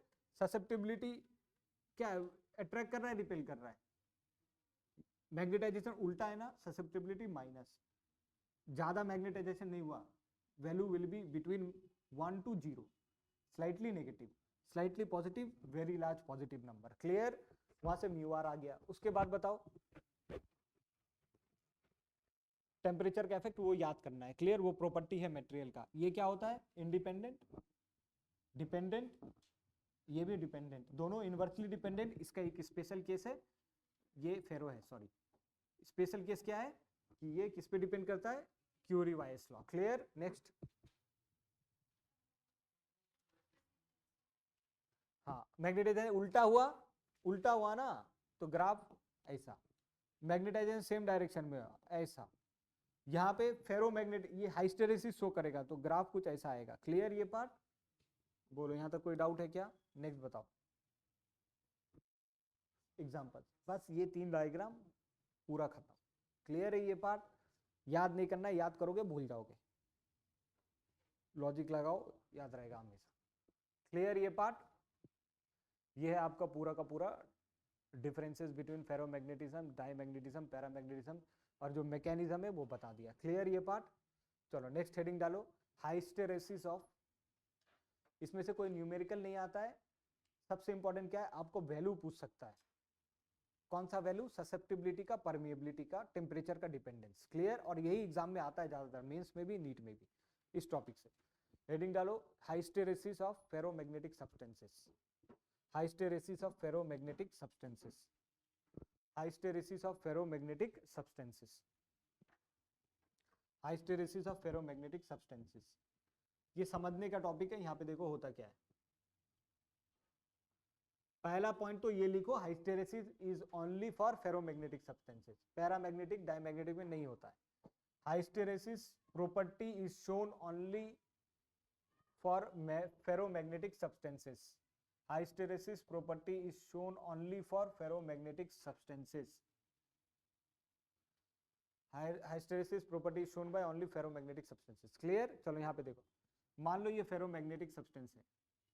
क्लियर? एकदम लॉजिक है। यहाँ पे देखो ग्राफ कैसे बनता है। ये क्या है, बाहर से जो अप्लाई करते हैं उसका इंटेंसिटी को क्या बोलते हैं? H। अंदर जो बनता है वो क्या है? M।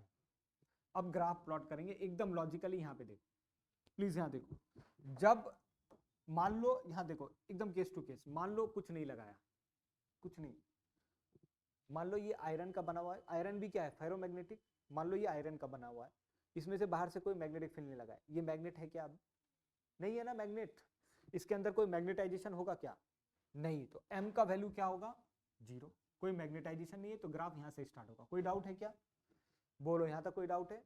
अच्छा नेक्स्ट, अगर मैं H अब लगाऊं धीरे धीरे, अब मैं H अप्लाई कर रहा हूं इधर, तो जैसे ही फील्ड लगाऊंगा इसके अंदर का डाइपोल इधर थोड़ा बहुत शिफ्ट होना स्टार्ट होगा।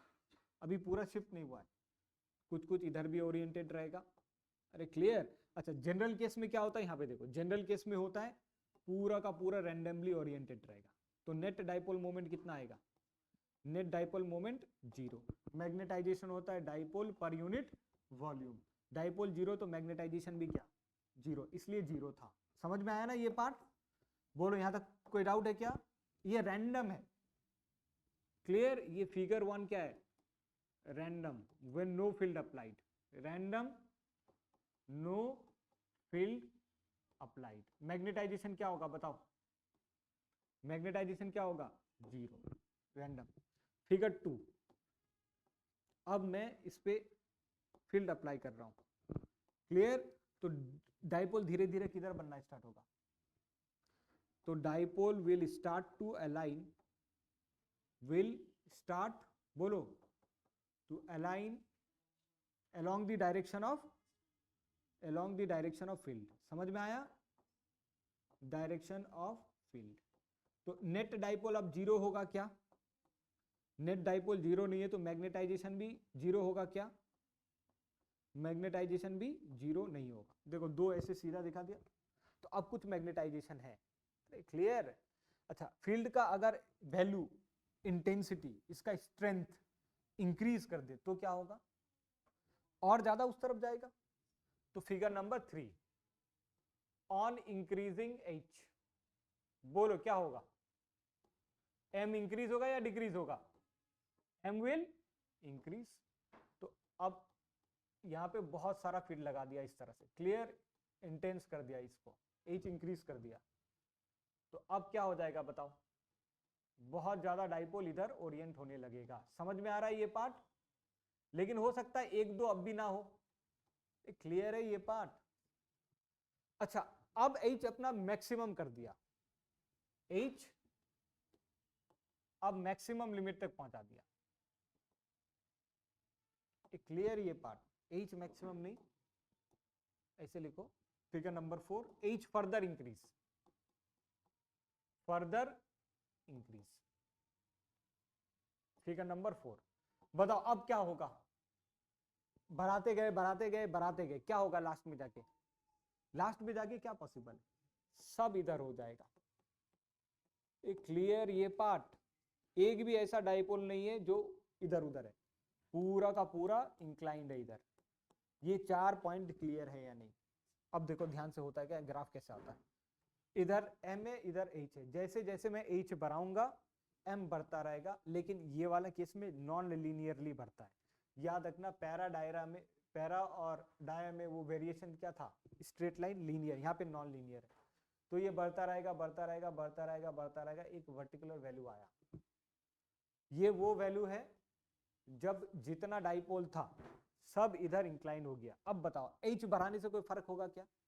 अब भी अगर मैं यहाँ पे h बढ़ाऊं तो m बढ़ेगा क्या? m तो यही पॉसिबल है ना मैक्सिमम, इससे ज्यादा नहीं हो सकता। तो अब हम लोग यहाँ पे पहुंच गए, ये है मैक्सिमम वैल्यू ऑफ m। समझ में आया? बोलो यहाँ तक कोई डाउट है? हम लोग h को इधर बढ़ाए थे, मैग्नेटाइजेशन भी इधर ही मिला। समझ में आया? अब रिवर्स चलेंगे। रिवर्स क्या है यहाँ देखो, रिवर्स क्या है यहाँ देखो, ये क्लियर? बोलो पॉइंट नंबर 4 तक क्लियर है? ये है 1 से लेके पॉइंट 4 पहुंचना। समझ में आया ये पार्ट? ये वाला फिगर का कंपैरिजन में समझ में आया? अब रिवर्स जा रहे पॉइंट नंबर, पहले इतना पार्ट कॉपी करो।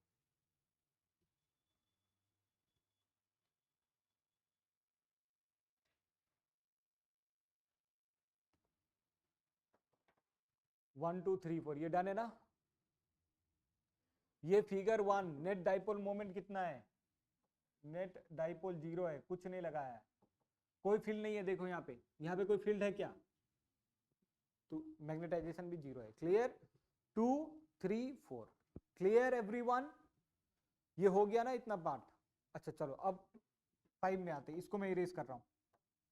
ये हो गया, इरेज कर रहा हूं, यहाँ देखो। चलो इसको इरेज कर रहा हूं। अब पॉइंट नंबर 5 बोलो। पॉइंट नंबर 4 में क्या था? रुको अभी कॉपी मत करना। पॉइंट नंबर 4 यही था ना, सबका सब डाइपोल इंक्लाइंड है, H लगा चुके हैं। अब क्या कर रहे हैं ना, H को रिड्यूस कर रहे हैं, रिड्यूस इन स्ट्रेंथ। अब H को क्या करूंगा मैं, घटाऊंगा। देखो H यहाँ पे है, ये था H अप्लाइड। अब H को मैं घटा रहा हूं, जो भी फील्ड का यहाँ पे जो वैल्यू रखा था ना उसको घटा रहा हूं, डिक्रीज कर रहा हूं। H is reduce. अब जब H को रिड्यूस करूंगा तो इधर क्या चेंज आएगा बताओ? धीरे धीरे ये सब धीरे धीरे क्या होने लगेगा, डाइपोल किधर शिफ्ट होने लगेगा बताओ? ऐसा शिफ्ट होना स्टार्ट होगा ना। अभी ऑपोजिट डायरेक्शन में नहीं गया है, जाने वाला है, इधर शिफ्ट होना स्टार्ट होगा। तो m का वैल्यू क्या होगा, घटेगा या बढ़ेगा? तो m will decrease. Is it clear और नॉट? h घटाने पे m घट रहा है, देखो m घटना स्टार्ट हुआ। ये क्लियर ये पार्ट? बोलो यहां तक कोई डाउट है क्या? ये फिगर नंबर 5 है। क्लियर? अच्छा अब h को क्या कर दिया, 0, reduce to 0, reduce to 0। h है नहीं, अब इसमें मैग्नेटाइजेशन है या नहीं? थोड़ा होगा क्योंकि ये फेरोमैग्नेटिक है, रिटेन करेगा। तो थोड़ा बहुत डाइपोल अभी भी इधर ओरिएंटेड है। समझ में आ रहा है या नहीं? बोलो यहां तक क्लियर है? थोड़ा बहुत डाइपोल इधर भी। नेट डाइपोल मोमेंट 0 नहीं हुआ अभी, नेट डाइपोल मोमेंट 0 नहीं हुआ। क्लियर? कुछ कुछ है। तो यहां देखो h को अगर घटा के मैं 0 कर दूं, यहाँ h 0 है ना, तो m 0 हो जाएगा क्या? तो m बचेगा कुछ, इसलिए ग्राफ यहाँ पर आएगा। समझ में आया ये पार्ट? देखो h 0 होने पे भी m में कुछ बचा हुआ है। क्लियर ये पार्ट? बोलो यहाँ तक कोई डाउट है क्या? ये हो गया 6 तक, 4 से 6 तक पहुंच गया, ये पॉइंट नंबर 6 है। समझ में आया? बोलो। अब h तो हटा दिया, अब क्या कर रहे हैं, h उल्टा डायरेक्शन में लगाएंगे। h कहां करेंगे? h applied opposite, applied opposite. Clear? देखो ये पहला वाला डायग्राम था ना, यहाँ देखो ये पहला वाला डायग्राम को मैं बना रहा हूं इधर।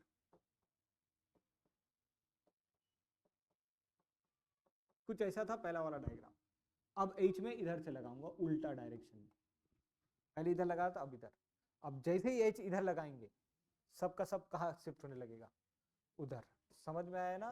तो सबका सब अब किधर शिफ्ट होगा, इधर ज्यादा शिफ्ट होने लगेगा। समझ में आया? तो बताओ अब मैग्नेटाइजेशन किधर डेवलप होना स्टार्ट होगा, बोलो किधर डेवलप होना स्टार्ट होगा मैग्नेटाइजेशन? इधर। क्लियर? अच्छा वही, अब देखो वही लॉजिक, अगर मैं H बढ़ा दूं, प्लीज यहाँ देखो, H को इधर बढ़ा दूं उल्टा डायरेक्शन में, बढ़ाता गया बढ़ाता गया बढ़ाता गया बढ़ाते गया, क्या हो जाएगा एंड में? पूरा का पूरा डायपोल कहाँ शिफ्ट हो जाएगा? इधर। तो H अगर मैं इधर इधर इधर बनने का मतलब क्या है? मैं नेगेटिव डायरेक्शन में वैल्यू को बढ़ा रहा हूँ, नेगेटिव डायरेक्शन में वैल्यू को बढ़ाऊंगा तो एक पॉइंट आएगा, बोलो क्या होगा वो पॉइंट? जब मैग्नेट, ये वाला पॉइंट सही से नहीं बना,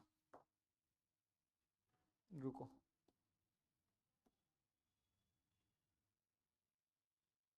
कुछ ऐसा होगा,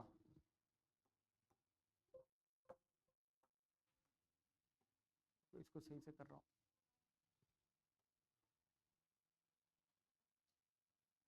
कुछ ऐसा होगा। ये क्लियर है?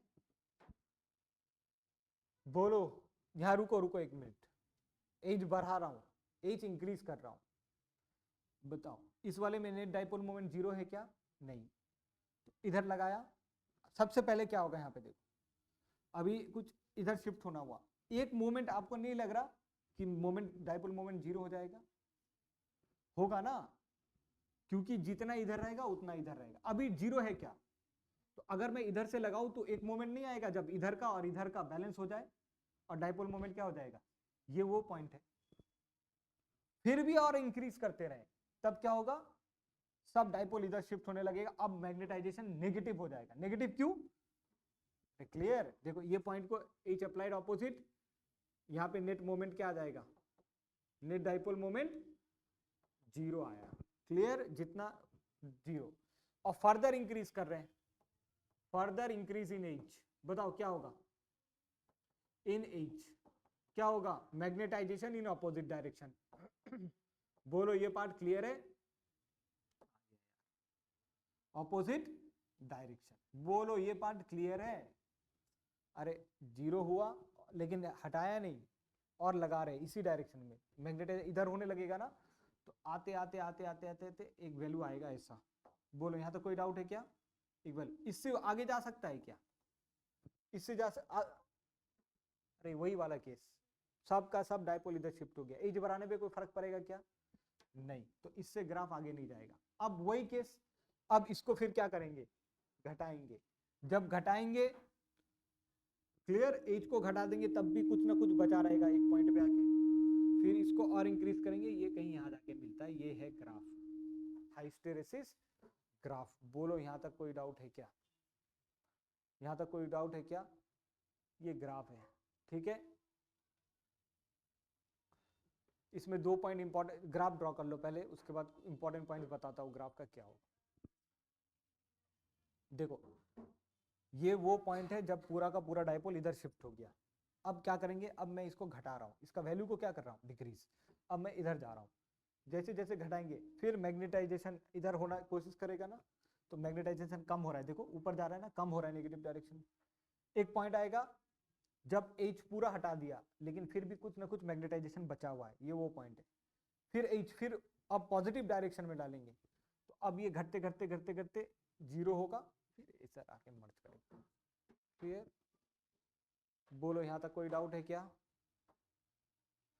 क्लियर है ना? तो फाइनल ग्राफ वो है। क्लियर? ये पॉइंट नंबर 7, और उसके बाद एग्जैक्टली रिवर्स होगा। बोलो यहाँ तक कोई डाउट है क्या? ये समझ, ग्राफ को याद ही करना है, क्लियर? याद कर लो बस, उससे ज्यादा कुछ नहीं, ये तो समझाने के लिए था एग्जाम में, बस जो पॉइंट है इंपॉर्टेंट वो इंपॉर्टेंट है। क्लियर? नेक्स्ट देखो यहाँ पे, ये हो गया सबका। लिखो some important points about hysteresis graph, some important points about hysteresis graph, some important points about hysteresis graph.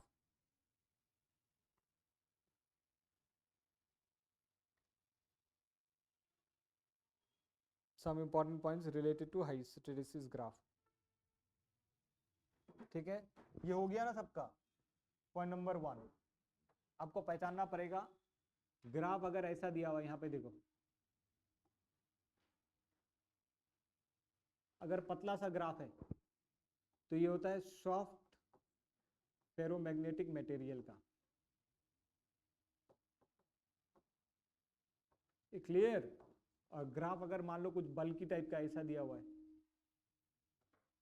Clear कुछ इस टाइप का, तो ये हार्ड फेरोमैग्नेटिक का ग्राफ ऐसा होता है, हार्ड फेरोमैग्नेटिक मटेरियल, और यह है soft ferromagnetic material, point number 1। Clear?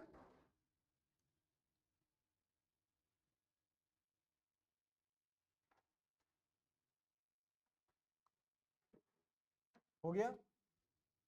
Point number 2 देखो, बस 2 ही इंपॉर्टेंट पॉइंट है, ज्यादा कुछ है नहीं। पॉइंट नंबर 2 देखो, ये सॉफ्ट का है, वो हार्ड का है।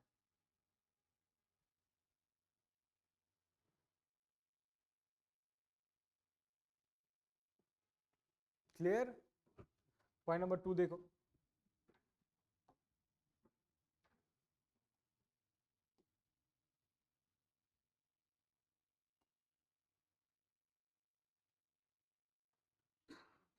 तो सही से बनाना। यहाँ देखो, ये वाला जो लेंथ है,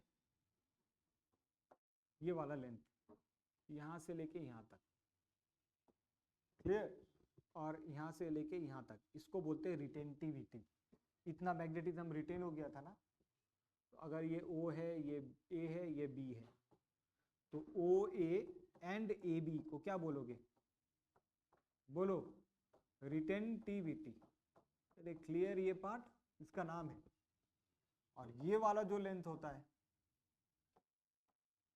ये वाला यहां से यहां तक,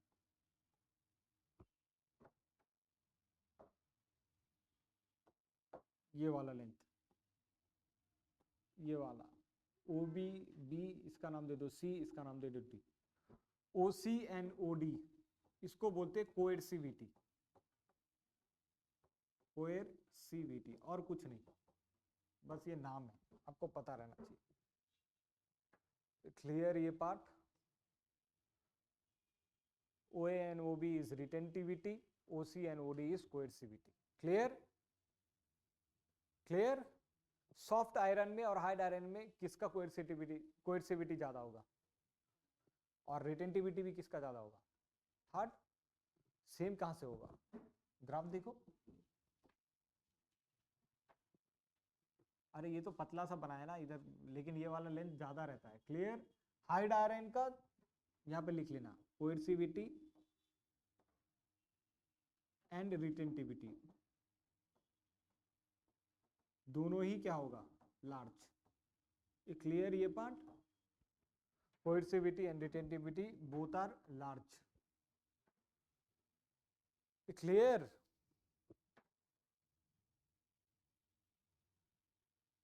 बोलो, यहां तक कोई डाउट है क्या?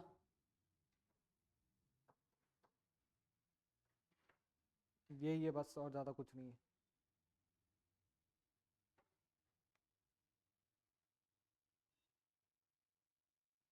इसको बोलते हैं सैचुरेशन। ये लिखना है, लिख लो।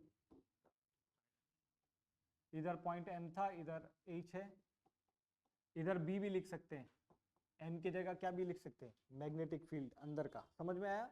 बात बराबर है। ये है सैचुरेशन वैल्यू। ये क्या है? ये क्या है? Saturation value. इससे ज्यादा ऊपर नहीं आ सकते, ये सैचुरेशन है। बस इतना ही है बस। Clear everyone? ये पूरा परमानेंट मैग्नेट का चैप्टर कंप्लीट, इसमें ज्यादा और कुछ नहीं है।